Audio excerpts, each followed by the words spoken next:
मुझे लगता है इस देश में अभी शिक्षा मंत्री की जगह परीक्षा मंत्री की ज़रूरत है, क्योंकि आप ये देखिए सरकार ये ऐसी है, ये किसान विरोधी सरकार है, महिला विरोधी सरकार है, ये युवा विरोधी सरकार है। क्योंकि जब भी कोई प्रोटेस्ट करता है तो उनको बोल दिया जाता है ये एंटी इंडिया है, ऐसे ऐसे बोल देते हैं। तो मुझे लगता है कि सरकार को इसको संज्ञान लेना चाहिए, तो एक बहुत तुरंत एक्शन लेना चाहिए, एक स्ट्रॉन्ग एक्शन लेना चाहिए। आपने देखा था वो वीडियो जिसमें बीजेपी के नेता कहते हैं कि 400 पार दे दीजिए तो हम संविधान बदल देंगे। शायद आपने वीडियो देखी हो, क्योंकि उनके नेता खुलेआम कह रहे थे कि 400 पार सीट लाइए तो हम संविधान बदल देंगे। उसके बाद प्रधानमंत्री जी ने ये भी कहा कि किसी में दम नहीं है, माई का लाल कोई फलाना ढिमकाना कि जो कोई संविधान को बदल सके। बोल रहे हैं उनके नेता ऐसा क्यों बोलते? पहली बात तो जो बीजेपी सरकार है इनको सेक्युलरिज्म से प्रॉब्लम है, इनको बेसिक फीचर से प्रॉब्लम है।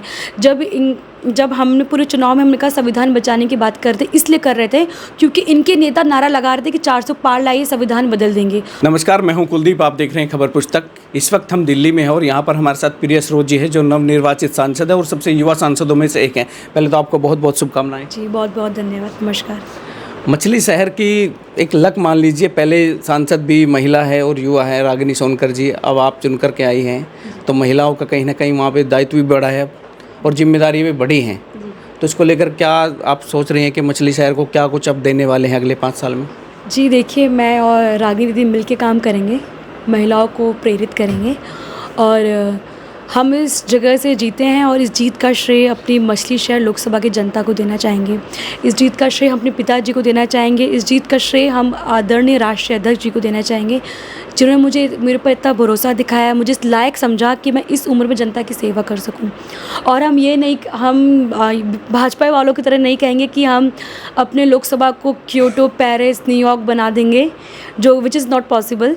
लेकिन हम ये ज़रूर कहेंगे कि हर एक गाँव में अच्छा हॉस्पिटल हो, अच्छा स्कूल हो, अच्छा रोड हो, इलेक्ट्रिसिटी और पानी हो।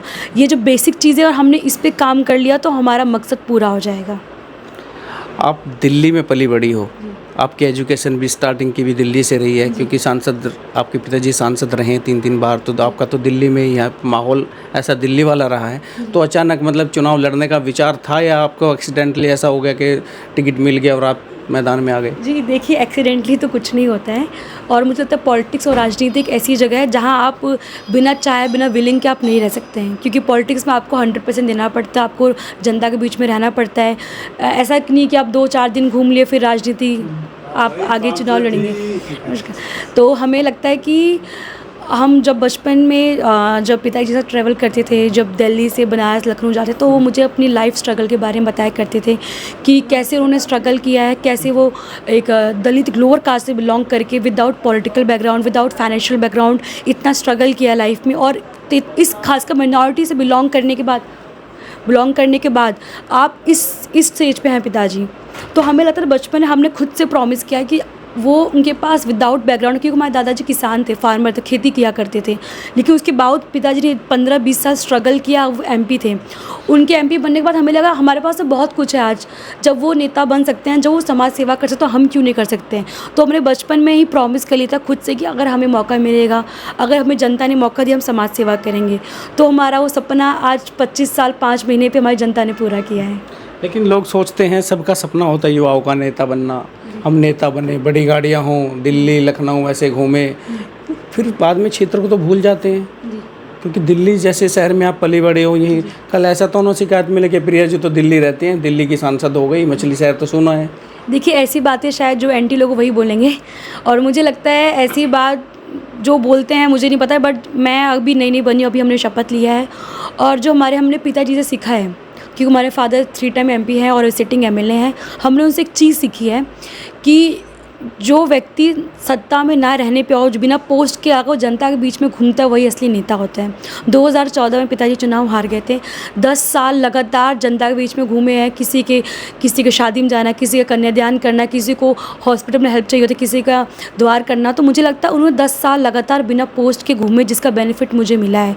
और हम ये कहेंगे कि उनसे हमें ये सीखने को मिला है कि आप जनता के बीच में रहिए हमेशा, क्योंकि जनता जो आपको बनाती है, अब जनता ने अपना काम किया, आपको जिताया, अब आपका काम है उनकी चीज़ें को पूरा करना, उनकी जो मांग को पूरा करना। आप लॉ की स्टूडेंट रही हैं, LLB आपने की है, आप वकील हैं, सुप्रीम कोर्ट में प्रैक्टिस करती हैं, आपने नारा भी दिया, इस बार आपकी पार्टी ने PDA का दिया और संविधान का चर्चा बहुत हुआ हर जगह कि संविधान बचाना है। तो आप तो इस जानकार भी हैं कानून के और संविधान आपने पढ़ा भी है, तो इसमें कुछ सच्चाई थी संविधान बचाने वाली, या एक महज ये चुनावी जुमला था जो काम कर गया? आपने देखा था वो वीडियोज़ में बीजेपी के नेता कहते हैं कि 400 पार दे दीजिए तो हम संविधान बदल देंगे। शायद आपने वीडियो देखी हो, क्योंकि उनके नेता खुलेआम कह रहे थे कि 400 पार सीट लाइए तो हम संविधान बदल देंगे। उसके बाद प्रधानमंत्री जी ने ये भी कहा कि किसी में दम नहीं है, माइकल लाल कोई फलाना ढिमकाना कि जो कोई संविधान को बदल सके। बोल रहे हैं उनके नेता ऐसा क्यों बोलते? पहली बात तो जो बीजेपी सरकार है इनको सेक्युलरिज्म से प्रॉब्लम है, इनको बेसिक फीचर से प्रॉब्लम है। जब हमने पूरे चुनाव में हमने कहा संविधान बचाने की बात करते, इसलिए कर रहे थे क्योंकि इनके नेता नारा लगा रहे थे कि 400 पार लाइए संविधान बदल देंगे। तो पूरे चुनाव में इसलिए कहा कि एक पार्टी जो कह रही थी संविधान बदलने की, एक पार्टी संविधान बचाने की बात कर रहे थे, पीडीए को आगे बढ़ाने की बात कर रहे थे, आरक्षण बचाने की बात कर रहे थे। पूरे चुनाव में हमने सिर्फ मुद्दों पर चुनाव लड़ा है, हमने किसी धर्म जात को लेकर वोट नहीं किया है, धर्म जात को किसी को लेकर हमने चुनाव नहीं लड़ा है। इसीलिए जनता ने हमें एक्सेप्ट किया क्योंकि हम सभी धर्म जात को साथ लेके चल रहे थे।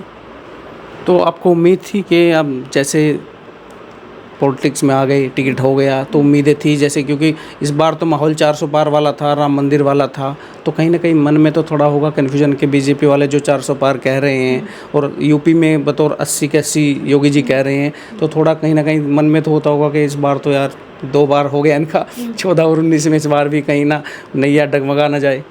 जी देखिए, जो आप कह रहे हैं 400 पार का और जो माहौल आप बोल रहे हैं कि माहौल था, हमें लगता है ये माहौल सिर्फ नेशनल मीडिया पे था, ये माहौल लोकल लेवल पे नहीं था।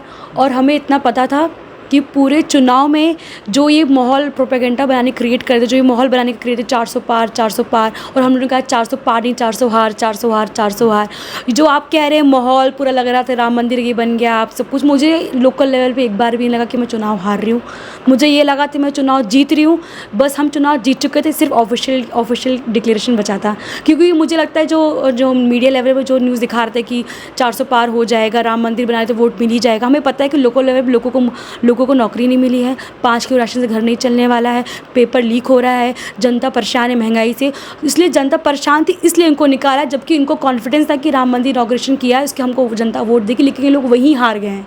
इसका मतलब है कि जनता समझ गई कि हिंदू मुस्लिम करने से देश का विकास नहीं हो सकता है। आपने पेपर लीक का जिक्र किया, अभी कुछ दिन पहले नीट का, जिस उम्र में आप सांसद हो इस उम्र में लोग संघर्ष करते हैं, कोई नीट का पेपर दे रहा है, कोई तमाम परीक्षाएं देता है, कोई नौकरी के लिए, कोई MBBS की सीट पाने के लिए, और उनमें भी अब क्या चल रहा है आप देख ही रहे हैं, तो इन पर क्या सोचते हैं? बतौर स्टूडेंट भी रहे हैं आप और युवा भी हैं, जानते हैं कि क्या स्ट्रगल होता है, क्यों हमने भी जज का एग्ज़ाम दिया है एक बार, और हमें पता है कि पूरी फैमिली कैसे आपको सपोर्ट करती है, कैसे हमारा एक रूटीन बन जाता है पढ़ने का, कैसे हम 1 साल का पूरा प्लान कर लेते हैं कि पेपर देना, उसके बाद हमें क्या करना है।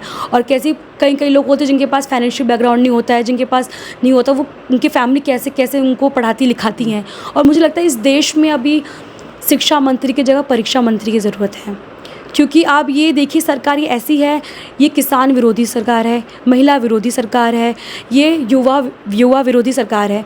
क्योंकि जब भी कोई प्रोटेस्ट करता है तो उनको बोल दिया जाता है ये एंटी इंडिया है, ऐसे बोल देते। तो मुझे लगता है कि सरकार को इसको संज्ञान लेना चाहिए, एक बहुत तुरंत एक्शन लेना चाहिए, एक स्ट्रॉन्ग एक्शन लेना चाहिए, एक ऐसा कानून बनाना चाहिए जिससे ऐसी चीज़ें ना हो, ताकि इससे लोगों का मनोबल टूटता है और जो स्टूडेंट बहुत परेशान हो रहे हैं।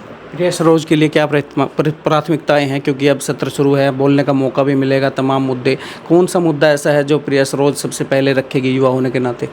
जी देखिए, हम पहले तो अपना लोकल मुद्दा रखेंगे, जो हमने अपनी मशीशा जनता से वादा किया था, अगर हम जीतते हैं तो आपका ये मुद्दा रखेंगे। पिंडरा में एक मुद्दा है, काशी द्वार का है, जहाँ किसान लोग भाई लोग धरना दे रहे हैं काफ़ी महीनों से। जब हम उनसे मिलने गए तो हमारे पर मुकदमा दर्ज कर दिया था अपोजिशन पार्टी ने, कि क्या उनको लगा कि छोटी बच्ची है 25 साल की है तो डर जाएगी। यानी राजनीति में जो मुकदमों की वो जो फहरिस्त होती है वो भी से शुरू हो चुकी है। हमारे ऊपर 2 मुकदमा दर्ज किया गया था, जो कि मुझे लगता है फॉल्स एलिगेशन था, अननेसेसरी कराया गया था। तो हमने उनको पूरे चुनाव में यही कहा कि आप 4-5 केस और दर्ज कर दीजिए, और हम तो वकील है सुप्रीम कोर्ट की, अपना केस खुद ही लड़ लेंगे। तो इस चुनाव में हमने सबसे ये कहा था, जितने हमारे किसान भाई है, कि हमें मौका मिलेगा बोलने का तो हम पहले आपकी बात रखेंगे, क्योंकि आपसे देश चलता है, आपका जो आप जो खेती करते हो वही हम खाते हैं, और आपको ये सरकार नज़रअंदाज कर रही है तो हम आपकी आवाज़ उठाएंगे। अमूल फैक्ट्री का मुद्दा है, अमूल फैक्ट्री हमारे किसानों भाई की ज़मीन लेके है, हमारे जो लेबर लगे हमारे एरिया के लगे हैं, लेकिन जब इस पर एम्प्लॉयमेंट की बात आ रही है तो बाहर से लोग आ रहे हैं। तो ये मुद्दा उठाएंगे, जो लोकल मुद्दे, चाहे किसी हॉस्पिटल की कमी है, कहीं स्कूल की कमी है, कहीं रोड की कमी, उन मुद्दों को उठाएंगे। तो प्रिया जी, ये कि चलो ये तो पॉलिटिकली बातें हो गई। जिस उम्र में आप 25 साल में हैं, अगर सेटल हो जाते हैं लोग, तो जैसे आप नौकरी करते हैं, आप तो अब सांसद बन गए हैं, तो माता पिता को चिंता होती है, चलो बेटी जवान हो गई, अब शादी की तरफ थोड़ा सोचते हैं। तो इस पर क्या है विचार? अभी पीरियड लंबा है, सोच रहे हो कि अभी, या मन में सोचा है, या अभी ठंडा है कि अभी राजनीति करने दो, 2-4 साल बाद फिर देखते हैं? जी देखिए, तो अभी हम समाज सेवा करना है हमें, और बहुत आगे बढ़ना है और जनता की आवाज़ उठानी है सदन में। हमारा अभी ऐसा कुछ भी माइंड में नहीं, और वो पिताजी का फैसला है, वो जैसा सोचेंगे वो हमारे लिए है, सही है। चलिए, तो ये प्रिया सरोज जी थी जिन्हें बड़ी बेबाकी से अपनी बातें रखी, और मछली शहर को प्राथमिक तौर पे देखेंगे, और जो भी मुद्दे वहाँ पे हैं, जो किसानों से वादे की हैं पिछले पूरे चुनाव कैंपेनिंग के दौरान, उनको हर स्तर पे उठाने का काम करेंगे। और सड़क का तो अब संघर्ष हो लिया, क्योंकि मुकदमे कह रहे थे कि दर्ज भी हुए हैं। अब तो संसद की बारी है, और संसद में बड़ी मुखरता से अपने मुद्दे उठाने का काम प्रिया जी करेंगे। आप भी जुड़े खबर पुस्तक के साथ। मैं कुलदीप सिंह, दिल्ली से।